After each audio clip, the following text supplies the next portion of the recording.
రైతు పండించిన పంటలోనే కొన్ని గింజలను విత్తనాలుగా దాచుకుంటాడు, భద్రపరుస్తాడు. మరుసటి ఏట ఇంకో ఏట ఎండిపోయి చచ్చిపోయిన ఆ గింజ మట్టిలో పడగానే ఆ మట్టిని చీల్చుకుంటూ వచ్చిందో చూద్దాం.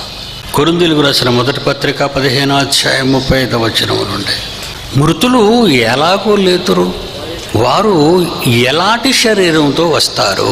మృతులు లేస్తారంటున్నారు కదండి. ఓ అవివేకి అని చెప్పే ముందు అవివేకి అంటున్నాడు. అవివేకి అంటే మృతులు లేవరు, చనిపోయిన వారికి బ్రతుకు లేదు అని అనుకునే ఈ సమాజాన్ని దేవుడు పెట్టిన ముద్దు పేరు అలాంటి వాళ్ళకి అవివేకి అని అర్థం. అంటే వివేకము లేని వెర్రివాడ అని అర్థం. ఓ ఫూల్ అని అర్థం. ఓ అవివేకి, నీవు విత్తినది చచ్చిపోతేనే కానీ బ్రతికింపబడదు కదా. బ్రతుకు కావాలంటే చావాలి. ఏ బ్రతుకైనా either punishment, ever lasting fire or ever lasting life.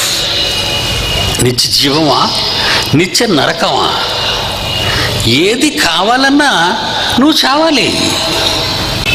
ఇక్కడ మనం చూస్తున్నాం, గింజను విత్తిపోయాడు కానీ అది లేచిపోతుంది. ఏమంటే మా వైజాగ్లో చాలా కొండలు ఉంటాయి, అవన్నీ కూడా ఎండాకాలం బాగా ఎండిపోయి ఎర్రగా అయిపోద్దండి, కాలిపోయి మళ్ళా వర్షం పడగానే పచ్చగా మారిపోద్దండి కొండంతా. మరి కాలిపోయింది కదా కొండంతా. ఇప్పుడు ఎన్నో అరణ్యాలు తగలబడిపోతున్నాయి, మళ్ళా వర్షం పడగానే పచ్చతనం. మరి వాటి విత్తనాలు కాలిపోయాయని మీరు అనుకుంటున్నారా? చచ్చిపోయాయని మీరు అనుకుంటున్నారా? మన కళ్ళ ముందు కనిపించే ఒక చిన్న గింజ, మన కళ్ళ ముందు కనిపించే ఒక చిన్న గింజ మట్టిలో పడి బ్రతుకుతుందని పాఠాన్ని నేర్పాడు. అగ్రికల్చర్లో కాదు అది. అగ్రికల్చర్ సైన్స్ చెప్పింది గింజ స్టోరీ, బైబిల్ చెప్పింది మన స్టోరీ. మనిషి లోకంలో చాలా నేర్చుకోవాలి అనుకున్నాడు, తన గురించి నేర్చుకోవటం మానేశాడు. అందుకే మనిషికి చావన్నా బ్రతుకన్నా, చావని పేరు వినగానే భయపడిపోతాడండి. ఎందుకంటే ఏం లేదు, నా ఇంతటితో ఈ కథ సమాప్తం అని అనుకుంటున్నాడు మనిషి. ఇంకా మనం పురుగుల దగ్గరికి వెళదాం. ఇప్పుడు పురుగులు ఉన్నాయి, అందులో ఈ చక్కగా 2 రెక్కలతో అందంగా ఎగిరే ఈ సీతాకోక చిలుక అంటాం, దాన్ని మనం చూసాం, రంగురంగులు. కానీ దాని ప్రారంభ దశ ఏంటో తెలుసు మీ అందరికీ? గొంగలి పురుగు అంటారు. గొంగలి భూమి మీద పాకుతుంటుంది, మన ఇళ్ళల్లోకి పాక్కుంటూ వస్తుంటాయి, మన గోడల మీద పాకుతూ ఉంటాయి. బయట ప్రాకేటప్పుడు ఏ పిచ్చుక, లేకపోతే ఏ కాకి, లేదంటే ఏ మైనా కానీ ఎత్తుకెళ్ళిపోద్ది. పురుగులు ఎత్తుకెళ్ళిపోతాయి తినేయటానికి. అవి కోళ్ళకు దొరికిన కోళ్ళు తినేస్తాయి. అలాంటి భయానకమైన గొంగలి పురుగు, సంరక్షణ లేని, ఏమంటే క్షణక్షణం ప్రమాదంలో ఉన్న పురుగు మనకు తెలుసు, అది గొంగలి పురుగు. అది పాకుతూ ఉంటుంది. కానీ ఒకరోజు వచ్చేసరికి ఎక్కడో ఒక ఇంట్లోనో, ఒక చెట్టు కొమ్మలోనో, ఒక రహస్య ప్రదేశంలో ఉన్నది గూడు కట్టుకోవడం మొదలు పెడుతుంది. చాలా రోజులు నిద్రపోద్ది మీకు తెలుసు. కానీ ఒకరోజు ఏం జరుగుతుందో తెలుసా? ఆ గూడు పగులుతుంది చూడండి. ఆ గూడు పగులుతూ గూటిలో నుంచి ఏదో బయటకు వస్తుంది. అదేనండి సీతాకోక చిలుక. గొంగలి పురుగుగా ఉన్న ఆ ప్రాణియే తన శరీరాన్ని, గత శరీరాన్ని తీసేసి అందమైన రెక్కలు కలిగి ఆకాశంలో ఎగిరే గొప్ప ఆకారాన్ని తెచ్చుకుంది. నిజమా ఇది? నిజమేనండి, నిజమే. సెక్యూరిటీ లేని భయంకరమైన వాతావరణంలో ఎలాంటి మార్పులు సంభవించినా, ఎండ ఉంటే ఎండిపోద్ది, వర్షం వస్తే కొట్టుకుపోద్ది. గొంగలి పురుగుగా ఉన్నప్పుడు భూమి మీద పాకే ఈ పురుగు తన శరీరాన్ని మార్చుకుందండి. మన వాళ్ళు అనుకున్నారు వీటి గురించి పాఠాలు నేర్చుకున్నారు, కానీ దేవుడు మన కళ్ళ ముందు జరిగించినది ఆ పాఠాలు మనం నేర్చుకోమని. దేవుడు మనకిచ్చిన పాఠాలు అవి. కానీ ఇది మనది కాదు, ఇది పురుగు జీవితం అంటున్నాడు, ఇది కప్ప జీవితం అంటున్నాడు, ఇది దోమ జీవితం అంటున్నాడు. ఇవన్నీ అవసరమా మనకి? ఏవి నేర్చుకోవాలి బడికెళ్ళి? దేవుడు ప్రకృతిలో మనుషుల కళ్ళ ముందు జరిపిస్తున్నాడు అంటే మీకు చాలా అవసరం అనేది అర్థం. చాలా అవసరం అండి, అది చాలా అవసరం. కొరింథీయులకు రాసిన మొదటి పత్రిక 15వ అధ్యాయం 35వ వచనం నుండి పాట చూశారుగా. ఇప్పుడు ఈ బైబిల్ ఈవేళ రాయబడింది కాదు కదండి. క్రీస్తు శకం 50, 55, 60 మధ్యలో రాయబడిందండి. ఇది కొరింథీయులకు రాసిన మొదటి పత్రిక 15, మొదటి పత్రికలో కొరింథీ పత్రిక మొదటి పత్రిక 15వ అధ్యాయం 35 నుంచి చదువునానా. మృతులు ఎలాగూ లేతురు, వారు ఏ శరీరముతో వత్తురు అని ఒకడు అడుగును. కొరింథియన్స్ అంటే యూరోపియన్స్ అండి. వాళ్ళు ఇప్పటికే ఉంది ప్రపంచపటంలో కొరింథీ అని ఇప్పటికే ఉంది. Corinth city, the city of Corinth. Europeans అంటే శాస్త్రవేత్తలు అండి వాళ్ళంతా ఎక్కువగా. గ్రీకు శాస్త్రవేత్తలు. యూదులు శుచిక్రియలు చేయమని అడుగుచున్నారు, గ్రీసు దేశస్థులు జ్ఞానమును వెతుకుచున్నారు. అరిస్టాటిల్, ప్లేటో, సోక్రటీస్, స్కాలర్, వీళ్ళంతా కూడా గ్రీసు దేశస్థులండి. యేసుప్రభువుని అడిగించడానికి, మరి యేసుప్రభువుని ప్రశ్నలు వేయడానికి గ్రీసు దేశస్థులు ఎంతోమంది వచ్చినట్టుగా బైబిల్లో రాయబడింది. కనుక గ్రీసు దేశస్థులు పౌలు గారి బోధ విన్నప్పుడు ఈ యూరోపియన్స్ ఏమని అడుగుతున్నారట, మృతులు ఎలాగూ లేతురు, వారు ఎట్టి శరీరముతో వత్తురు అని ఒకడు అడుగును. మొదటి శతాబ్దంలోనే ఈ ప్రశ్న పౌలు గారికి వెయ్యిపోయారు. ఓకే, వేస్తారనే సంగతి పౌలు గారికి తెలిసిపోయి రాస్తున్నారు ఈయన. ఓ అవివేకి, ఫూల్. ఎందుకన్నాడు ఫూలు? మరి గోధుమ గింజ ఎప్పటి పట్టరా మీరు? గోధుమలు తింటున్నారు మీరంతా. ఏరా రొట్టె తింటున్నావా? గింజల నుంచి వచ్చింది. ఏ గింజలు? జొన్న గింజలు అయితే జొన్న గింజలు, గోధుమ గింజలు అయితే గోధుమ గింజలు. మరి గింజ ఏం చేసావు నువ్వు? దాన్ని పాతావు, సమాధి చేసావు. పాతడం అంటే సమాధి చేయటం. మరి సమాధి చేసి వెళ్ళిపోయి నువ్వు వెళ్ళి పడుకుంటూ పోయావు, అంతే కదా. రైతు పొలంలో విత్తనాలు చల్లి అక్కడ కాపలా పడుకుంటాడా? ఇంటికి వెళ్ళిపోతాడు. కానీ పచ్చటి మొలకలు కంటికి కనబడగానే పొంగిపోతాడు. అబ్బో, మొలకలు వచ్చాయి, పచ్చదనం పుట్టింది. ఓ అవివేకి, నువ్వు విత్తినది చస్తే గాని బ్రతికింపబడదు కదా. నీవు విత్తుదానిని చూడగా అది గోధుమ గింజ అయినను సరే, మరి ఏ గింజ అయినను సరే, వట్టి గింజ, వట్టి గింజ, వట్టి గింజ, ప్రాణము లేని గింజ, చచ్చిపోయిన గింజ, తడి లేని గింజ, వట్టి గింజని విత్తుచున్నావు. పుట్టబోవు శరీరమును విత్తుటలేదు. పుట్టబోవు శరీరాన్ని గింజకు నువ్వు లేదు. మర్రి చెట్టు ఎర్రగా ఉంటుందండి, చాలా పెద్ద వృక్షం కదండి. చిన్ని ఎర్రటి పండు ఉంటుంది, ఎక్కువగా పక్షులు వాటిని తింటాయి, అది స్వీటీగా ఉంటుందని. మరి అవి తినేసిన తర్వాత ఎక్కడో ప్రహారీ గోడల మీద, అంత బహుళంతస్తుల భవనాల మీద, లేదా రాజులు కట్టినటువంటి ఆ ప్రాకారాల మీద టాయిలెట్కి వెళ్తాయి, విడిచిపెడతాయి. ఏమంటే ఎక్కడ వేసిన, ఏమంటే ఈ సిమెంట్తో కట్టిన ఆకాశ హర్మ్యానాల్లో ఎక్కడ చెమ్మ ఉంటుంది చెప్పండి? అప్పుడప్పుడు మనం చూస్తుంటాం కదండి, పెద్ద పెద్ద భవనాలు చూస్తుంటే అక్కడ చెట్లు ఎగుతుంటుంది పైన. వెనక్కి వెళ్ళలేక, కొయ్యలేక బతికించి అదేం చేస్తుందని వదిలేశారు అనుకోండి, భవనం బద్దలవుతుంది. ఏమంటే విజయనగరం కోట చూడండి, ఆ బొబ్బుల కోట చూడండి, పగుళ్ళు బద్దకించారా పగలగొట్టేస్తుంది అది. దానికి అంత బలం, జీవం ఎక్కడి నుంచి వచ్చింది?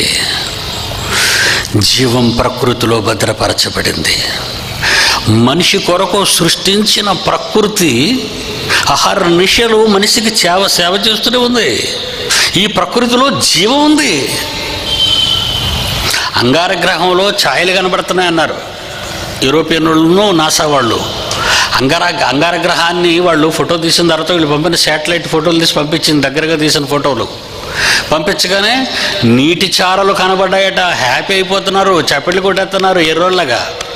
మీకు బాగా ఉంటుంది, నాకు మాత్రం ఎర్రోళ్ళగా కనబడతారు వాళ్ళు. ఈ ఎర్రోళ్ళకి తెలియని విషయం ఏంటో చెప్పమంటారా? ఇక్కడ ఎవరైనా సైంటిస్ట్ ఉంటే ఒకసారి వేదిక మీదకి వస్తే చెప్తాను బాగా. వీళ్ళు ఎర్రోళ్ళని ఎందుకు అంటున్నానంటే, వెర్రివాళ్ళు వీళ్ళు. ఆది యందు దేవుడు భూమి ఆకాశములను సృజించను. ఇన్ ద బిగినింగ్ ఆది యందు దేవుడు భూమి ఆకాశములను సృజించను. భూమి నిరాకారముగాను శూన్యముగాను ఉండెను. చీకటి అగాధ జలముల పైన కమ్మి ఉండెను. అంటే పదార్థమంతా ప్రారంభ పాఠం, ప్రారంభ పుస్తకం జెనిసిస్, ఆది కాండంలో ప్రారంభ అధ్యాయం, ప్రారంభ వచనములో మానవునికి అందని మహాజ్ఞానం రాసేసాడు దేవుడు లోపల. అది ఆలోచించాలంటే పిడి సుందర తప్ప సైంటిస్ట్ ఎవరికి తెలీదు. మహాగాధ జలములు ఉన్నప్పుడు ఆ లోపల ఏముందట? మ్యాటర్, డార్క్ మ్యాటర్, చీకటి. చీకటిలో మ్యాటరా? చీకటిలో మ్యాటరు, చీకటిలో పదార్థం ఉంది. ఈ చీకటి పదార్థము, చీకటిలో ఈ పదార్థం మీద నీళ్ళు, జలములు. అది ఎందుకు దేవుడు భూమి ఆకాశములను సృజించెను, భూమి నిరాకారముగాను శూన్యముగాను ఉండెను అంటే పదార్థములో అదొక పార్ట్ కింద చెప్తున్నాడు. Because it is central point of the universe. కనుక భూమి పదాన్నే ఎందుకు దేవుడు వాడాడని మీరు అనుకుంటే, that is the central point. ఈ యూనివర్స్కి మధ్యగా ఉన్న ఇరుసు అదేనండి. భూమి ఆకాశములను కలిగించను అంటే వాటర్లో ఉంది ఈ పదార్థం అంతా, వాటర్లో. ఒక పనికి మాలినవాడ, సూర్యునిలో కూడా నువ్వు లోపలికి వెళ్ళి చూస్తే అక్కడ కూడా చారలు కనబడతాయి నీకు. సూర్యునికి వాడే పదార్థం కానీ, చంద్రునికి వాడే పదార్థం కానీ, గ్రహాలకు వాడే పదార్థం కానీ, అంతరిక్షంలో కనబడే నక్షత్రాలు, కోట్ల నక్షత్రాలలో దేనిని చూసినా నీటి ఛాయలు కనిపిస్తాయి. నువ్వు ఎర్రోడు కనుక ఈరోజు అంగారకుడి దగ్గరికి వెళ్ళావు నువ్వు. ఎందుకంటే ఒకప్పుడు ఈ మ్యాటర్ అంతా ఎక్కడుంది? చీకటి అగాధ జలములలో నానబెట్టాడు దేవుడు దాన్ని. తెల్లవారు ఇడ్లీ ఎలా చేసుకుంటావు? ముందు రాత్రి నానబెట్టాలి అవన్నీ, అంతేనా? ఇల్లు కట్టాలంటే మట్టి నానబెట్టాలి. Without water there is no matter. అన్నీ వాటర్లోనే ఉన్నాయి. దేవుడు యూనివర్స్ని, కాస్మాలజీ తెలిసిన వాళ్ళు ఆలోచించారు, కాస్మాలజిస్టులు అంటే వాళ్ళు నాసా వాళ్ళు భయపడతారు. అంతటి వాళ్ళు ఇక్కడ ఎక్కడ ఉంటారు చెప్పండి? శ్రీకాకుళంలో నాసాకే చెవట్లు పడుతున్నాయి. ఇప్పుడు నేను వేసే పరీక్షలకు వాళ్ళకి ఏం చెప్తారా మీరు? ఏం చెప్పరు, సైలెంట్. ఆ రోజు దేవుడు సృష్టించేట, ఆది యందు దేవుడు భూమి ఆకాశములు సృష్టించిన మ్యాటర్ని, ఆ మ్యాటర్ని ఎక్కడ భద్రపరిచాడట? చీకటిలో, నీటిలో. మీరు ఫ్రిడ్జ్లు కొనుక్కున్నారు కదా, కొనుక్కున్నారు, అందరి ఇళ్ళల్లో ఉన్నాయి. లోపల పదార్థం చెడిపోకుండా ఉండాలంటే చల్లదనం ఉండాలి, చీకటి ఉండాలి. ఎక్కడ కాపీ కొట్టాడు ఇది? ఎవడరా నీకు నేర్పించాడు? నువ్వే కనిపెట్టావు ఫ్రిడ్జ్ని? నువ్వు సైంటిస్టువా? పనికి మాలినవాడా. ప్రకృతిలోని పదార్థం అంతా చీకటిలో, నీటిలో భద్రపరచబడి బయటకు వచ్చింది. అంగారకుడి మీద చారలు కాదురా బచ్చా. సూర్యగ్రహంలో నీటి చారలు ఉన్నాయి, నక్షత్ర మండలాల్లో నీటి చారలు ఉన్నాయి. నువ్వు వెళ్ళాలంటే మాడిపోతావు అక్కడికి. నేను చెప్పేది జాగ్రత్తగా మోకాళ్ళు వేసి విను. అందుకే ఒక మాట అన్నాండి శాస్త్రవేత్తల గురించి, తెలుసా మీకు? ప్రపంచ శాస్త్రవేత్తలు నా ఎడంకాల కింద తొక్కేస్తానన్నాను. ఈవేళ కాదు అది, ఈవేళ అన్న మాట కాదండి అది, ఈవేళ అన్న మాట కాదు అది. బైబిల్ జోలికి రాకండి, బైబిల్ జోలికి రాకండి. నీకంతా దురదగా ఉంటే పాకిస్తాన్ జోలికెళ్ళు, ఉగ్రవాది జోలికెళ్ళు, ఇస్లాం జోలికెళ్ళు, తోలు తీసేస్తారు నీకు. మేము చాలా మంచి వాళ్ళం, ప్రేమ కలిగిన వాళ్ళం, క్రైస్తవులం, ప్రేమిస్తాం మేము. ఊరుకున్నామని మా దగ్గరికి వస్తున్నారా ఈ మధ్య? ఈ మధ్య ఒక అమ్మాయి ఎంపీ ఓట్లేసి గెలిపించారు, పార్లమెంట్లో ఉండి శంకరం వల్ల పుట్టామట క్రైస్తవులం మనం. శంకర జాత, శంకర జాతి. ఎందుకు అలాగన్నారు తెలుసా? మీరు అమాయకులర్రా. 4 గోడల మధ్యన భజన చేసుకొని కూర్చోవడం అలవాటైపోయింది మీకు. ఎక్కడైనా రౌతుల శబ్దాలు, గుర్రాల శబ్దాలు, రథాల శబ్దాలు వింటే మీరు ఉండగలరా? రణస్థలం మీ దగ్గరే ఉంది. రణస్థలం అని ఎందుకు పేరు? అప్పట్లో కొట్టుకునేటప్పుడు ఈ బొబ్బిలోళ్ళు కానీ విజయనగరం వాళ్ళు కొట్టుకున్నప్పుడు అక్కడికి వెళ్ళి కొట్టుకునేవారు. యుద్ధం అక్కడే జరిగేది. విశాఖపట్నం కదా మీ దగ్గర ఉన్న, నేను దూరంగా ఉన్నవాడు కాదు కదా, తెలంగాణ రాయలసీమలో పుట్టలేదు. విశాఖపట్నం, బొబ్బిల రాజులు, విజయనగరం రాజులు, అన్ని చరిత్రలు చదివానండి. శూన్యం, నీటి చారలు ఉన్నాయి, ఉంటాయి. మేము వెళ్ళాం, నీకు అనుమానం ఉంటే వెళ్ళు, నువ్వు వెళ్తే తిరిగి రావు, తర్వాత నీ కర్మ. అంత అవసరమా పైకి వెళ్ళడం? మేము వెళ్ళాం. ప్రియమైన దేవుని పిల్లలారా, బైబిల్ నమ్మాలి. ఇప్పుడు అగ్రికల్చరల్ సైన్స్ నమ్మకండి, దానికి జీవాన్ని ఇచ్చింది, ఆ శాస్త్రానికి జీవాన్ని ఇచ్చింది బైబిలేనర్రా. ఎనీ టైం సైంటిస్ట్ ఎవడైనా సరే క్రైస్తవుల నుంచే బయటికి వెళ్ళారండి, యూదుల నుంచే బయటకు వచ్చారు వాళ్ళు. కానీ బైబిల్ని తొక్కేశారండి వాళ్ళు. బైబిల్ని ఎందుకు తొక్కేశారంటే, బైబిల్ ప్రపంచవ్యాప్తం అయిపోద్ది, అది మహాజ్ఞానం అయిపోద్ది. యేసు మహానాయకుడు. ఇప్పుడు ఆయన ఏమన్నాడు? ఓ అవివేకి, ఓ యూరోపియన్, ఓ అవివేకి, నీవు విత్తున్నది వట్టి గింజన చావాలి కదా, అది బ్రతకాలంటే. నీవు విత్తుదానిని చూడగా అది గోధుమ గింజ అయినను సరే, మరి ఏ గింజ అయినను సరే, వట్టి గింజనే తీసి వెళ్ళిపోయావు. పుట్టబోవు శరీరము, ఆకృతి, ఒక ఆకారం ఎవరిస్తున్నారు? నువ్వా? పంపు తెచ్చి గాలి కొడుతున్నావు విత్తనానికి ఏమైనా? ఏంటంటే దాన్ని చిన్న మొలక, అందమైన మొలక, వంకీలతో చక్కటి బిల్లలు పెట్టుకొని ఆకులు, బాబా ఎంత అందం. నువ్వు డిజైన్ చేయగలవా? నువ్వు బొమ్మ గీయగలవా? ఏదో గీస్తావు, అన్ని కొమ్మల్లో ఒకలాగే గీసేస్తావు. కానీ ప్రతి మొక్కకి వేరు వేరు డిజైన్ ఉందో తెలుసా నీకు? ఆకారం. 750 కోట్ల మంది అండి. ఈ 750 కోట్ల మందిలో ఎవరి ఒంట్లో నుంచి వచ్చిన గాలి పక్కోడు తల్లి గాలి పిల్లడికి రాదండి ఆ వాసన. అందుకే మన పోలీసు వాళ్ళు ఏం చేస్తారు? కుక్కలు పెంచుతారు. ఎందుకు? వాసన చూసి పట్టేస్తాయి అవి. మరి తల్లి వాసన, పిల్ల వాసన, కుటుంబంలో అందరి వాసన ఉంటే వాళ్ళందరిని అరెస్ట్ చేసేస్తారు ఇటాళ్ళు. మనిషికి ఒక వాసన, 750 కోట్ల వాసనలే. 750 కోట్లు కాదు నాయన, కోటాను కోట్ల మంది పుట్టుకొస్తున్న వారు వాసనలన్నీ వేరు వేరు వాసనలు. మరి ఫింగర్ ప్రింట్స్ అవి వేరు వేరు, మరి ఐసు అవి వేరు వేరు, అన్నీ వేరు వేరు. What a designer! Who is designer? ఏంటండి ఆయన ప్రతిభా పాఠవాలు? బైబిల్ ఏమనుకుంటున్నారు? బైబిల్లో ఎన్ని రాయించినవే. నువ్వెన్ని బొమ్మలు గీయగలవు కళాకారుడివి, నువ్వెన్ని శాస్త్రాలు తీయగలవు బైబిల్ చూసి కాపీ కొట్టి. వట్టి గింజనే విత్తుచున్నావు, పుట్టబోవు శరీరాన్ని నువ్వు విత్తటం లేదు. అయితే దేవుడే క్రియేటర్, నేను నా ఇష్ట ప్రకారంగా నీవు విత్తిన గింజకు బాడీనిస్తున్నది ఆయన, రైతు కాదు. ఏమండి? రైతు కాదండి బాడీ ఇచ్చింది. ఏమండి మరి యూరియా వాడుతున్నాం, ఫాస్ఫేట్స్ వాడుతున్నాం, నైట్రేట్స్ వాడుతున్నాం అండి, ఇవి ఇవ్వటం లేదా అండి బాడీ? ఇవ్వండి. ఎందుకు వేస్తున్నావంటే రుచికరంగా ఉండవలసిన గింజను గుమ్మడికాయలా పెంచేసి చప్పగా నోటికెత్తున్నావు ప్రజలకి. అది నీ వ్యాపార లాభాల కోసం నువ్వు వాడుతున్న గేమ్. ఏమండి? నాటుకోడి అనేది కన్నారు చెప్పండి. ఈ ఫారం కోడి రాకముందు నాటుకోడి అని లేదండి, కోడి మాంసము అని దానికి ఒక పేరుంది. కోడి మాంసం. ఒకప్పుడు అల్లుళ్ళు పండక్కి ఇంటికి వెళ్తే మొట్టమొదటి కోసేది ఉల్లిగారులను కోడి మాంసమేనండి. మన పక్క వీధిలో చికెన్ ఉడితే మనకి ఇక్కడ మంచి వాసన. ఇప్పుడు దానికి నాటుకోడి అయింది, ఇది ఫారం కోడి అయింది. ఫారం కోడి ఎన్ని రకాలండి బాబు! తెల్లకోడి మాంసం అంటాం మేము. తెల్లకోడి మాంసం అంటే రుచి లేని మాంసము. రుచి ఉంటుందండి, ఉడుకుతుంటే వంకాయ బెటరు, దాని మీద చప్పగా ఉంటాయి కదండి. హైబ్రిడ్. ఏ బ్రీడు? పుట్టిన దానిని చూసారు. అప్పుడప్పుడు మనం అంటుంటాం నీళ్ళ శరీరం, ఊబ శరీరం అంటాం. ఊబ ఒక పర్సనాలిటీ ఉండదు.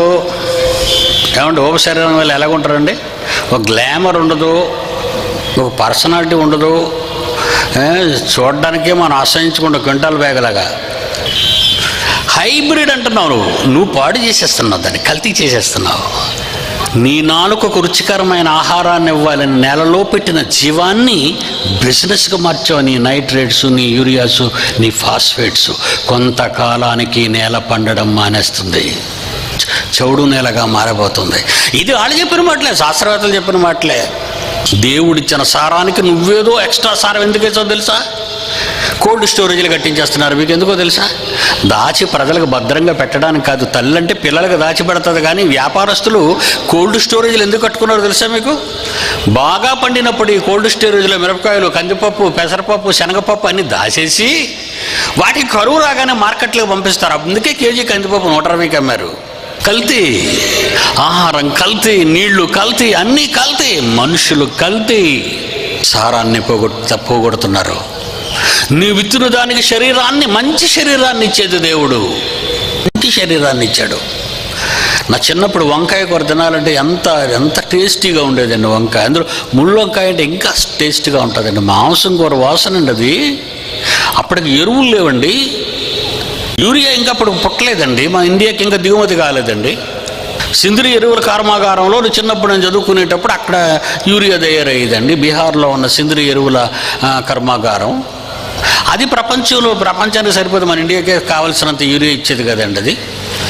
ఇవన్నీ రసాయనికమైనటువంటి వీటిని ఎరువులను తయారు చేసి నేలను పాడు చేశారు. కానీ దేవుడు నేల నుండి మంచి రూపాన్ని, ఆకారాన్ని ఇచ్చాడు దేవుడు. అలాగే మనుష్య మాంసము వేరు, మృగము యొక్క మాంసము వేరు, పక్షి మాంసము వేరు, చేప మాంసము వేరు, ఆకాశ వస్తు రూపములు వేరు, భూవస్తు రూపములు వేరు. ఏనైనా ఆకాశ వస్తువుల రూపముల మహిమ వేరు, భూవస్తు రూపముల మహిమ వేరు, సూర్యుని మహిమ వేరు, చంద్రుని మహిమ వేరు, నక్షత్రముల మహిమ వేరు. మహిమను బట్టి ఒక నక్షత్రమునకు మరి ఒక నక్షత్రానికి, అది ఆయన క్రియేటర్ కదండి, ఆయన ఏమైనా చెప్పగలడు. ఆయన చేశాడు, నువ్వు వెతుకుతున్నావు, ఏదో కొన్ని దొరికాయి నీకు, ఇంకా నక్షత్రాలకు నువ్వు పోలేదు. మృతుల పునరుద్ధానము అలాగే ఉంటుంది. ప్రకృతి సంబంధమైన శరీరమున్నది గనుక 44వ వచనం, ప్రకృతి సంబంధమైన శరీరం ఉన్నది గనుక భూమి మీద 6 అడుగులు కలిగిన ఆకారము 3 అడుగుల వెడల్పుతో ఇంచుమించు 60-70 కేజీలు బరువున్న ఈ దేహం మన భూ సంబంధమైన శరీరం, ప్రకృతి సంబంధమైన శరీరం. ఇది ఏమవుతుందట? ఆత్మ సంబంధమైన శరీరముగా మారుతుంది. నువ్వు గింజని విత్తావు, ఆకారం వచ్చింది, నేను ఇచ్చాను ఆకారాన్ని. మీరు మట్టిలో పెట్టబడుతున్నారు, నిద్రలోకి పోతున్నారు, మీకు భారీ ఆకారం రాబోతుంది. ఏమండి? దేవుడు ఎవరండి? ఆత్మ. బాగా వినాలి. దేవుడు ఆత్మ కనుక ఆయనను ఆరాధించేవారు ఆత్మతోనూ సత్యముతోనూ ఆరాధించవలను. ఇంతకీ దేవుడు ఎలా ఉన్నాడు? ఆయనకి ఫిజిక్ ఉందా? ఆయనకి ఏదైనా ఆకారం ఉందా? నో ఆకారం. శక్తికి ఆకారం ఏంటండి? శక్తికి ఆకారం ఉండదు, శక్తికి అంతము ఉండదు.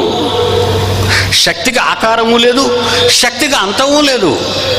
చూడండి, జనరేటర్, సైలెంట్ జనరేటర్ అక్కడ పనిచేస్తుంది, లైట్స్లోకి వెళ్తుంది, వెలిగిస్తుంది, ప్రొజెక్టర్లోకి వెళ్తుంది, బొమ్మ వస్తుంది, ఎల్ఈడీలోకి వెళ్తుంది, చక్కటి బొమ్మను చూపిస్తుంది, మైక్లోకి వస్తుంది, శబ్దాన్ని పెంచుతుంది, యాంప్లిఫైర్లోకి వెళ్ళి. ఇంతకీ అది ఎలా ఉంది? నీకు తెలియదు బిడ్డ. పవర్ని చూడకూడదు. మోషే, నన్ను చూస్తే చచ్చిపోతావు నాయనా, ఐఎమ్ ఏ పవర్. మోషే ఆశపడ్డాడు, ఒక్కసారి ప్లీజ్, నీ ప్రేమ చాలా గొప్పది, కానీ నా ప్రేమ దానికంటే గొప్పది. నీ ప్రేమను చూసి నేను చూస్తే నేను ప్రేమించడానికి నువ్వు ఉండవు, ఇంకా చచ్చిపోతావు. నన్ను చూస్తే బ్రతకలేడు ఏ నరుడు. పవర్ని చూడలేరు, పవర్ని ఎవరు చూడలేరు. ఆత్మ అదే power, eternal power, the great attractor, creating power. Power శక్తిది, దేవుడి శక్తి. ఎఫ్సి పత్రిక 4వ అధ్యాయం. మీరెవరో చెప్తున్నాడు చూడండి. మరి మనం ఆయన పిల్లలు అంటున్నాం కదా, మనం ఆయన పిల్లలం కదండి. మీరెవరు అనుకుంటున్నారు మరి మీరు? శక్తిలో నుంచి వచ్చేవి శక్తి. కాకి పిల్ల పుడితే కాకి పెద్దదైతే పెద్దది, కాకి పిల్ల పెద్దదైతే కాకి. కుక్కకు పిల్ల పుడితే కుక్క పిల్ల, అది పెద్ద అయితే కుక్క. ఆవుకు పిల్ల పుడితే ఆవు పిల్ల, అది పెద్ద అయితే ఆవు. మనిషికి పిల్ల పుడితే మనిషి పిల్ల, పెద్ద అయితే మనిషి. దేవుడికి పిల్ల పుడితే దేవుని పిల్ల, పెద్ద అయితే దేవుడు. మీరు నరులు అనుకుంటున్నారా? మీరు 60-70 ఏళ్ల కోసం నరరూపాన్ని తెచ్చుకొని దేవుని కొరకు బ్రతకాలని దేవుడు చేసిన పని మీరంతా. అంతే కదండి. అక్కడే ఉన్నాడండి. ఎఫ్సి పత్రిక 4వ అధ్యాయం 4వ వచనం. హృదయం ఒక్కటే, ఆత్మ ఒక్కటే, ఆ ప్రకారమే. ఒకే 6వ వచనం చదువు నాయనా. అందరికీ తండ్రి అయినా ఈ మైదానంలో కాదు, 750 కోట్ల ఉన్న ప్రస్తుత ప్రపంచ జనాభాలోని ప్రతి ఒక్కరికి తండ్రి అయిన దేవుడు ఒక్కడే, అందరికీ పైగా ఉన్నాడు. మీ అందరిలో 750 కోట్ల మందిలో ఆయన ఉన్నాడు. ఎలా? ఆత్మ అండి, పవర్. ఆకాశ మహాకాశాలు పట్టని పవర్ అది. మరి భూమి మీద 6 అడుగులు ఉన్నారు అంతే. ఇది చిన్న గూడు, పగిలిపోతే పట్టది భూమండలం. బాగా వినాలి, బాగా వినాలి మీరు. గూడు చేసింది ఆయన, నీకు గూడు కట్టింది భూమి మీద తన చేతులతో, మట్టి ఆకారాన్ని. ఆయన చేసిన గూడు తన చేతులతో చేశాడు కనుక ఆకాశ మహాకాశాలు పట్టజాలనంత ఆ మహాశక్తిని ఒక చిన్న బొమ్మలో పెట్టాడు. ఈరోజు ఒక బొమ్మలో ఉన్నావు నువ్వు నేను, ఒక చిన్ని బొమ్మది. బయటకు వస్తే భూమండలం కాదు కదా, ఈ ఆకాశము మధ్యాకాశం అంటారు దీన్ని, విశ్వం. దీని పేరు విశ్వం. ఈ విశ్వమే నీకు సరిపోదంటున్నాడు దేవుడు. అందుకేనండి ఎవరు వచ్చేస్తారు నిన్ను పట్టేయడానికి? ఆకాశ మహాకాశాలు పట్టజాలనంత మందిరం కడతాను తండ్రి అన్నాడు. నా కోసం ఎలాంటి మందిరం కడతావు నాయన అని అడిగాడు. నా కోసం ఎలాంటి మందిరం కడతావు? మనుషులు కట్టిన మందిరాలలో నేను ఉండను కదయ్యా అంటే, నువ్వు ఇటు అందులో దూర్చేద్దామని లోపలికి నన్ను ఏమన్నాడంటే, తను ఎవరో దాని పర్సనాలిటీ, తన కొలతలు చెప్తున్నాడు చూడండి. అపోస్తల కార్యములు 7వ అధ్యాయము 50వ వచనం తీయండి. మీరు అందరూ తీయాలి కదా, నేనేదో చెప్పేశాను ఆయన ఏదో చెప్పేసి వెళ్ళిపోయాడు, అంతా తప్పంటాడు ఎవడో తర్వాత వచ్చి. అపోస్తల కార్యములు 7వ అధ్యాయము 50. ఆకాశము నా సింహాసనము, మన తండ్రి సింహాసనం ఆకాశం అయితే ఆయన కాలు పెట్టుకునే చోటు మనం ఉన్న ఈ 750 కోట్ల మంది ఉన్న ఆరిన నెల 1 భాగం అయితే 3 వంతుల నీరుంది. ఈ భూమండలం అంతా ఆయన పాదం పెట్టుకుని, అంటే మీకు ఫిగరేటివ్గా చెప్తున్నాడు, మీకు అర్థం కావాలి కదండి. రూపకాలంకారంలో మీకు అర్థం కావాలి కదా. శక్తిని గురించి ఎలా చెప్పాలి? మనది మానవ బ్రెయిన్, మనిషి మెదడు. మనిషి మెదడుకు తెలిసింది, మనిషి మెదడు జీర్ణించుకునేదే తప్ప అంతకంటే పెద్దది వాడాడు అనుకోండి మనకు అర్థం కాదు. ఆకాశము నా సింహాసనము, భూమి నా పాదపీఠము అని చెప్పి, మీరు నా కొరకు ఏంటి ఇప్పుడు చెప్పండి, కొలతలు రాసుకున్నారు కదా, ఎక్కడ కడతారు మందిరాన్ని అన్నాడు. ఇంకెక్కడ కడతాం, అయిపోయాం, నీకు కట్టలేం. నీ తండ్రి ఇంత పర్సనాలిటీ ఉంటే, నీ తండ్రి నా తండ్రికి ఇంత పవర్ ఉంటే, ఆయన ఒక పవర్ అనుకుంటే మరి నువ్వెవరు అనుకుంటున్నావు? పేడ పురుగును, ఆ పురుగును, ఈ పురుగును, మట్టివాడును తండ్రి అంటావు. ఎవరు నేర్పించారు నీకు ఇవన్నీ? భూమి మీద ఆకారాన్ని రావడానికి పురుగుగా ప్రారంభమైంది మన మానవ జీవితం, అది మనకు తెలుసు పెరగడం. ఆ తర్వాత 6 అడుగులు కట్టే పైకి లేగవు. కానీ నువ్వు పురుగు, ప్రారంభం అనేది పురుగు. కానీ ఈ దేహాన్ని విడిచిపెడితే నువ్వు ఒక మహాశక్తి. కొరింథీయులకు రాసిన 2వ పత్రిక 5వ అధ్యాయము, కొరింథీయులకు రాసిన 2వ పత్రిక 5వ అధ్యాయము 1వ వచనము నుండి, భూమి మీద మీరు ధరించుకున్న ఈ మానవ దేహం చిదిగిపోతుంది. చూసారండి, మా ఆవిడ నా పక్కన ఉంది, ఆమె నేను ఎక్కించవచ్చు, పిల్లలు ఎక్కించవచ్చు వస్తుంది మీ స్టేజ్ మీదకి. సరిగా నడవలేదు, సరి కూర్చోలేదు, అయిపోయింది ఈవిడ దేహం. అప్పుడు నేను వయసులో ఉన్నప్పుడు చూసినప్పుడు బాగా కనబడింది, లవ్ చేశాను. వయసులో చాలా బాగుండేదండి, పెద్ద జట, ఇస్తే రాని అంటే ఇస్తే రానిలా ఉండేదండి ఆవిడ. నిజము. అనురాగ పాడ్వెల్ అని ఒక సింగర్ ఉండేది, అలా పాడేది, మంచి సింగర్, బాగా పాటలు పాడేది. ఆ పాడుతుంటే పడిపోయాను. ఈరోజు చూసారా, శిథిలం అయిపోయింది. మనందరం శిథిలం అయిపోతాం. గ్లామర్ పోద్ది, కలర్ పోద్ది, హైట్ డ్యామేజ్, నేత్రాలు డ్యామేజ్, చెవులు డ్యామేజ్, కాళ్ళు చేతులు అండర్ రిపేర్. చదవండి ఇప్పుడు బైబిలు. భూమి మీద మన గుడారమైన ఈ మానవ దేహం శిథిలమైపోవాలి. చేతి పని కాక. అలాగని మీరు నిరుత్సాహపడకండి పిల్లలు, దేవుడు ఎంత మంచివాడండి. మీరు నిరుత్సాహపడకండి. శిథిలము కాక దేవుడే మరలా ఏ దేహం అయితే శిథిలమైపోయే దేహాన్ని మట్టి నుంచి తీసి ఏదేను వనంలో ఇచ్చినప్పటికీ అది మట్టితో కలవాలని దేవుడు చెప్పలేదు. ఈ దేహాన్ని మీకు కన్ఫర్మ్ చేసేవాడు తప్పు చేయకుండా, ఆదామవ్వలు తప్పు చేయకుండా ఉంటే అమరత్వంలో ఉండవలసిన మనం 1000 ఏళ్ల నుంచి 120 ఏళ్ళకి వచ్చాం, 120 ఏళ్ల నుంచి 70-80కి వచ్చాం, 70-80 నుంచి ఈ ఇంతలో కనబడంతలో మాయమైపో ఆవిరి వంటి వారం అయిపోయి ఇది మన ఫైనల్ స్టేజ్ అయిపోయింది, మన లైఫ్ అయిపోయినట్టే. అయినా మీరు నిరుత్సాహపడకండి.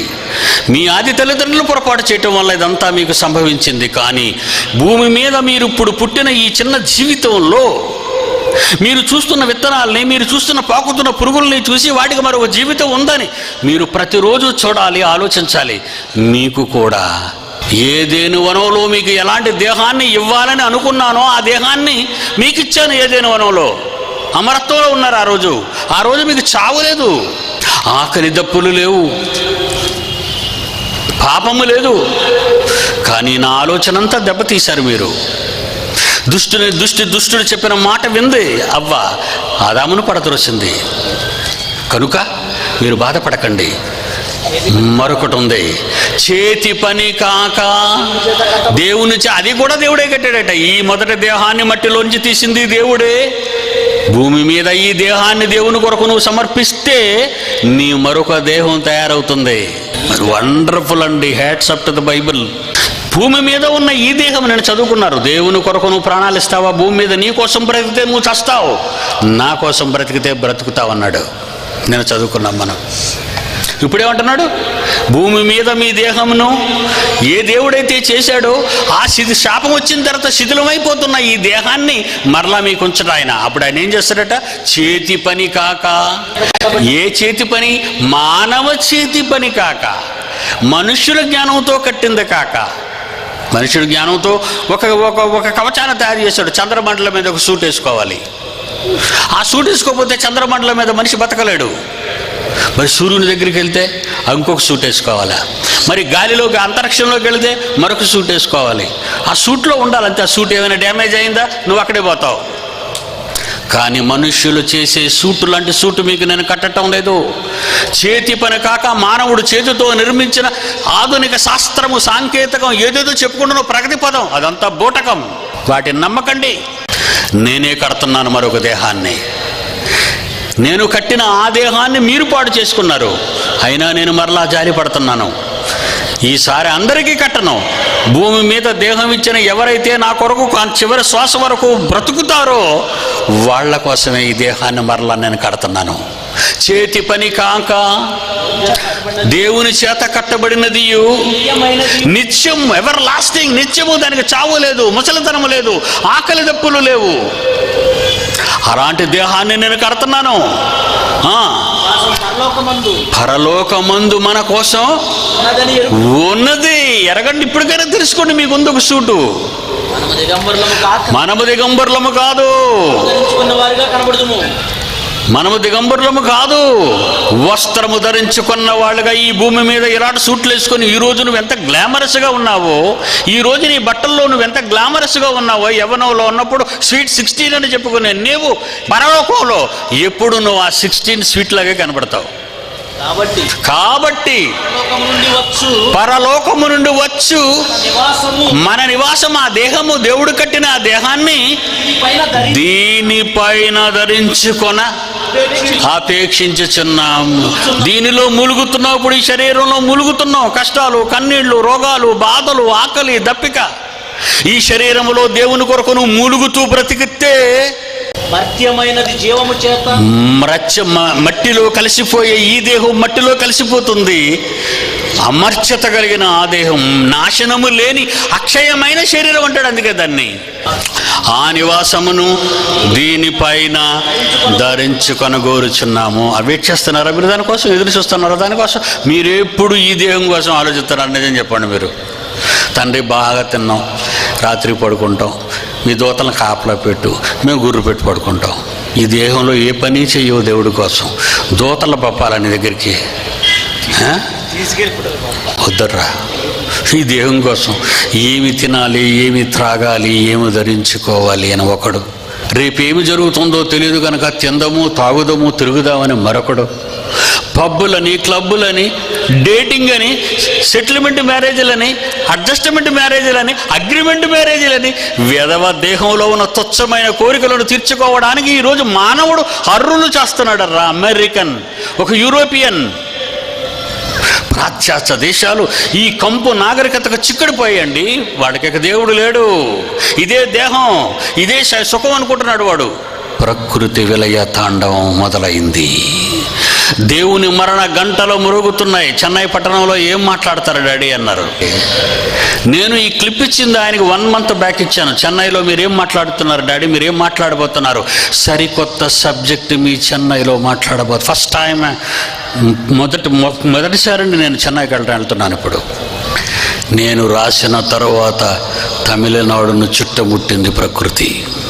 ఈవేళ ఫోన్ చేసి చెప్తున్నారు పిల్లలు, డాడీ కిందటి నెల మీరు ఇచ్చిన ఈ టాపిక్ మరణ గంటలు మురుగుతున్నాయి తమిళనాడంతా.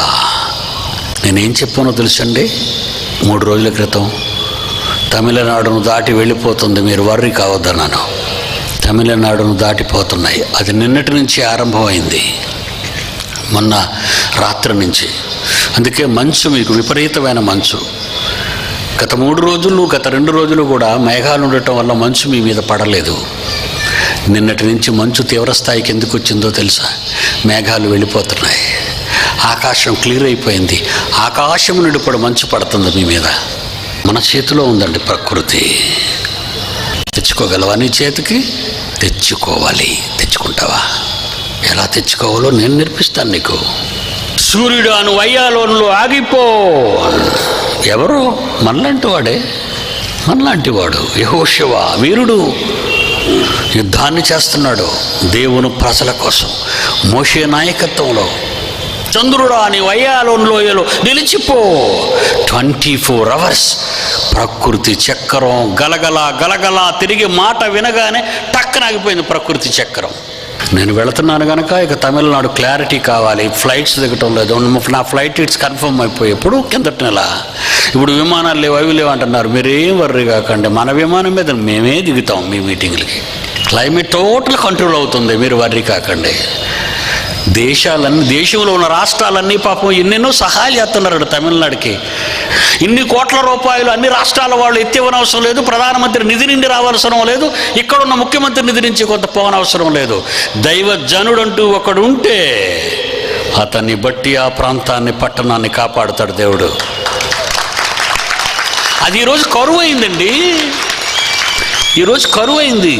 ఈ సభలు జరగకుండా 10,000 మందితో వచ్చి అడ్డగిస్తామని హెచ్చరిక చేశారండి. వాళ్ళందరినీ క్షమించి విడిచిపెడుతున్నాను. ఈ సభ కానీ జరిగితే ఇక్కడికి వచ్చి మేము నిప్పు కిరోసిన్ పోసుకొని దహించుకుపోతాం, మేము మంటించుకోండి. ఏంటి పీటీ సుందర్రావు వస్తేనా? ఆయన ఏం చేశాడయ్యా? దైవజనుడు. ఆనాడు మోషేను పక్కన పెట్టిన ఇశ్రాయేలు జాతి గుణాలేనా ఇవన్నీ? ఆనాడు యేసును చంపిన యూద జాతి గుణాలేనా ఇవన్నీ?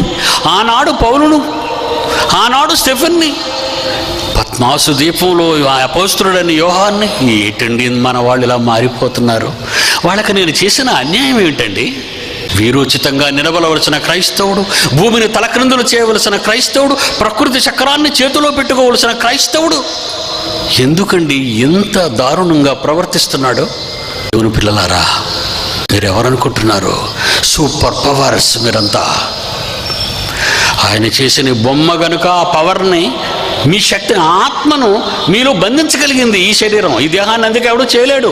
No cloning, no human genome project. మరొక బాడీని ఈ విధంగా తయారు చేసే శక్తి ప్రపంచంలో ఏ శాస్త్రానికి లేదు. It is a challenge. సింహగర్జనలో రాశాను చూసుకోండి, ఎప్పటి మాటలు అవన్నీ. బయోస్పైర్ ఫెయిల్యూర్ అని చెప్పాను, ఫెయిల్యూర్ అయిపోయింది. కొలైడర్ ఫెయిల్ అయిపోతావు నువ్వు అన్నాను, ఫెయిల్ అయిపోయింది కొలైడర్ జినీవాలో. శాస్త్రవేత్తలు తలపెట్టిన ప్రతి కార్యక్రమానికి కౌంటర్ బైబిల్ నుంచి వేస్తూనే ఉన్నాను. ఎందుకురా ప్రజాధనాన్ని, కోట్ల రూపాయలను తగలబెడుతున్నారు మీరంతా? మీరేం చేయలేరు, బైబిల్లో లేదది. నా దేవుడు రాయించిన పుస్తకం. ప్రకృతిలో ఏది చెయ్యాలన్నా నా దేవుడు చిందులో రాశాడు. అనవసరమైన నాటి జోలికి వెళ్ళొద్దు. ఈ భూమి పొలిమేరలను నియమించాను, మీ భూమి పొలిమేరలు దాటొద్దన్నాడు దేవుడు. తెలీదా మీకు? భూమికి పొలిమేరలు చేశాను. ఒకవేళ నన్ను తడువులాడు కనుగొందురేమో అని అపోస్తలుల 17వ అధ్యాయంలో నన్ను కనుగొందురేమో అని భూమికి నేను పొలిమేరలు ఏర్పాటు చేశాను, పిలవగానే పలుకుతాను అన్నాడు దేవుడు మీతో. అలాంటిది నువ్వు అంతరిక్ష నౌకలను ప్రయోగించి ఎందుకు విడిచిపెడతావు ఆకాశంలోకి, అంతరిక్షంలోకి? నువ్వు తిరిగి వస్తావని నమ్మకం నీకుందా? భూమి మీదే నీకు కావలసిన సర్వ సంపదలు నీ పాదాల క్రింద పెట్టాడే. బంగారమా, డీజిలా, పెట్రోలా, గ్యాసా, ఎన్ని పెట్టాడండి ప్రకృతిలో.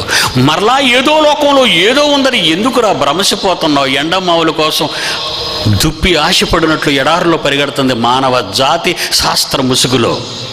దేవుడు చేసిన దేహంలో ఉన్న నీవు మరొక అమరత్వం కలిగిన దేహాన్ని దేవుడు ఇవ్వబోతున్నాడు. ప్రకృతి సంబంధమైన శరీరములో దేవుని కొరకు నువ్వు కష్టపడితే, బాగా వినాలి, ఈరోజు మీకున్న ఈ దేహంలో దేవుని కొరకు మీరు కష్టపడితే ఈ దేహమే మీకు అక్షయ శరీరాన్ని ఇవ్వటానికి సిద్ధపడుతుంది. చూద్దాం ఒకసారి, చూద్దాం, బైబిల్లో చూద్దాం. లోకాసు వార్త 24వ అధ్యాయం 12వ వచనం ఎంత అద్భుతంగా ఉందో చూడండి. లోకాసు వార్త 24వ అధ్యాయం 12. యేసు ప్రభు చనిపోయాడు, తీసుకెళ్లి సమాధిలో నారబట్టలన్నీ చుట్టేశారు, రుమాలది కట్టేశారు, గుహలో పెట్టేశారు, రాయి వేసేశారు. 3వ దినాన్ని లేస్తానని చెప్పాడు కనుక ప్రపంచం ఆనాటి యోధ జాతి నమ్మకపోవచ్చేమో కానీ అపోస్తులు కొంతమంది ఉన్న స్త్రీలు ప్రభువుని నమ్మి అక్కడికి వెళ్ళారు సమాధి దగ్గరికి. ఇలాగని ఏం కనబడిందట వారికి?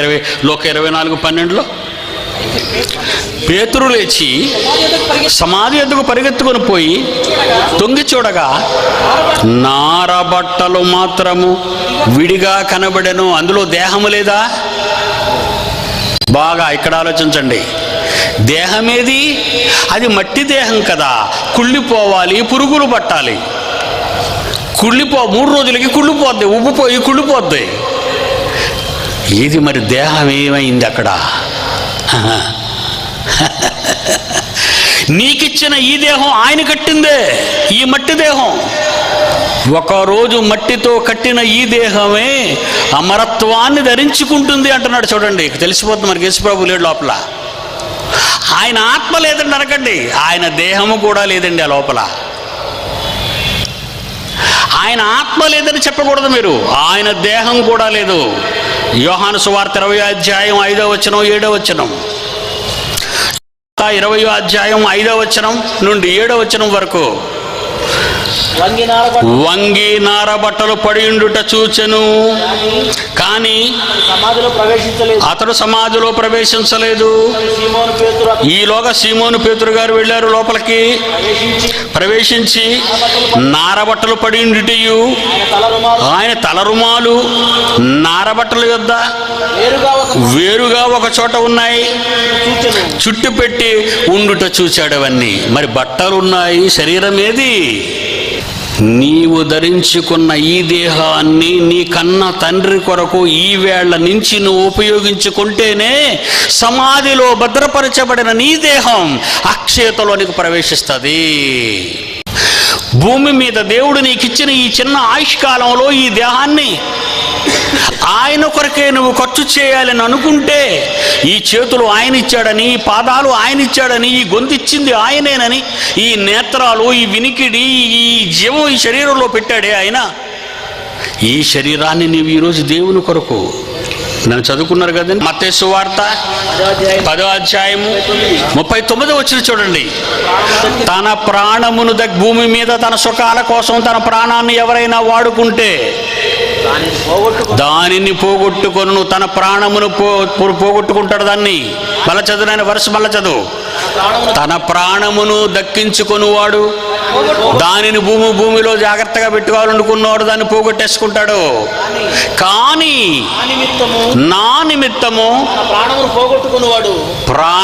పోగొట్టుకునేవాడు. దేవుని కోసం ఈ శరీరాన్ని ఎవరైతే ఖర్చు పెడతారో, మీ కష్టాన్ని, మీ సమయాన్ని, దేవుడు మీకు ఇచ్చిన వాయిస్, దృష్టి, వినికిడి, నడత, చేతలు, ఈ శరీరములో ఉన్నవన్నీ దేవుని కొరకు నువ్వు ఇవ్వగలిగితే దానిని దక్కించుకొనును. అంటే వస్తుందా శరీరం? వచ్చిందండి. యేసుక్రీస్తుకు చూశారు. ఇప్పుడు మీరు సమాధిలో ఆయన లేడండి, మీరు చూడలేదా? సమాధిలో బైబిల్ నమ్ముతున్నారు కదా, ఆయన బాడీ ఏది? సిలువలో చనిపోయిన బాడీ ఏదండి? రక్తం కారిపోయిన నిర్జీవమైన బాడీ ఏదండి? అదే అక్షయతలోనికి ప్రవేశిస్తుంది, అక్షయ శరీరాన్ని ధరించుకోవడానికి. 15వ అధ్యాయం, మళ్ళీ ఒకసారి రండి అక్కడికి, ఎంత బాగుంటుందో. కొరింథీయులకు రాసిన మొదటి పత్రిక 15వ అధ్యాయము 44వ వచనము నుండి. కొరింథీయులకు రాసిన మొదటి పత్రిక 15వ అధ్యాయము 44వ వచనము నుండి. ప్రకృతి సంబంధమైన శరీరముగా సమాధిలో విత్తబడిన దేవుని కొరకు బలి, సమాధిలో విత్తబడిన నీవు ఆత్మ సంబంధమైన శరీరంగా అది మారిపోతుంది. బాగా వినండి పాయింట్. ప్రకృతి సంబంధమైన ఈరోజు భూమి మీద మీకు ఈ శరీరం ఉంది కనుక ఆత్మ సంబంధమైన శరీరము కూడా ఉంది. ఇది ఉంటేనే మీకు అది ఉంటుంది, ఇది లేకపోతే అది మీకు లేనట్టే.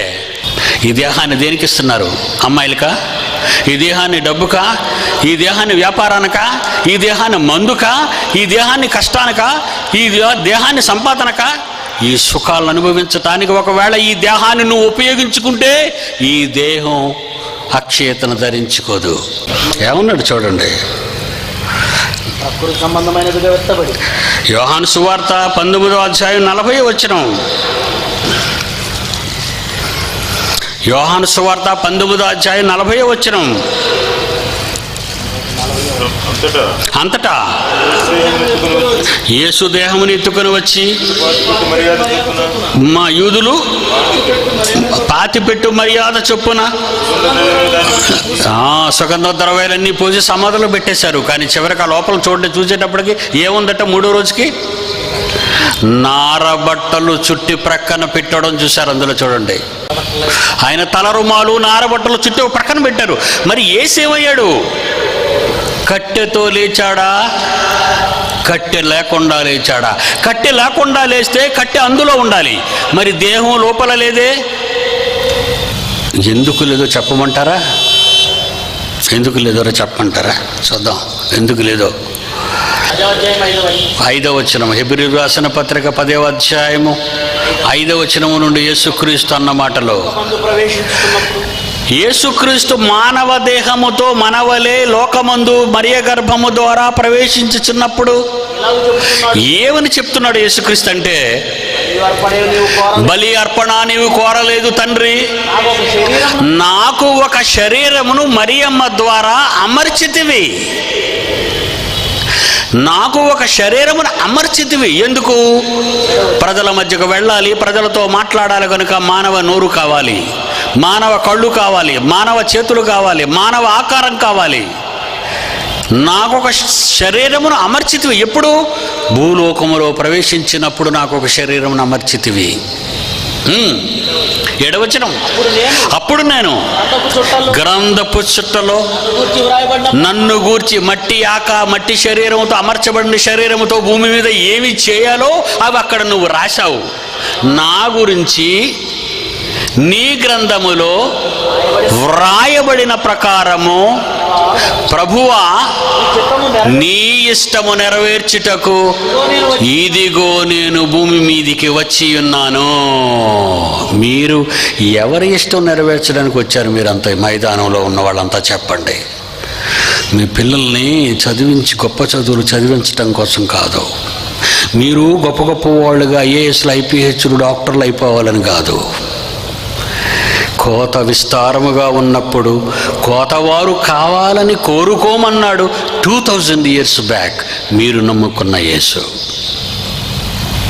డాక్టర్ల కోకొల్లలో, ఇంజనీర్లు కోకొల్లలో, ఐఏఎస్లు ఐపీఎస్లు కోకొల్లలో, నాయకులు కోకొల్లలో, మంత్రులు కోకొల్లలో. మరి ఆయన కొరకు ఎవరున్నారు? ఆయన కొరకు ఎవరున్నారు? 2000 సంవత్సరాల క్రితమే రాలేదు ఎవరు దేవుని పని చేయటానికి. కోత విస్తారముగా ఉన్నది, కోతవారిని పంపమని తండ్రిని ప్రార్థించమన్నాడు యేసుక్రీస్తు. మొదటి 100 ఏళ్ల గడిచాయి, క్రైస్తవ్యం కాలగర్భంలో కలిసిపోయింది. దేవుని పిల్లలరా, బ్రతికి చావాలా? ఇక్కడున్న సంఘాలను విడదీసి మేమేదో సంఘం కట్టుకుందామనే అలాంటి ఆశలతో మేము రాలేదు. ఈరోజు ప్రపంచమంతా ఈరోజు 180 దేశాలు ఈ ప్రోగ్రామ్ని చూస్తున్నాయి, ఈ మహాజ్ఞానాన్ని తిలకిస్తున్నాయి. డాడీ ఎప్పుడు మాట్లాడతారు, ఎక్కడ మాట్లాడతారని ఎదురు చూస్తున్నారు వాళ్ళంతా.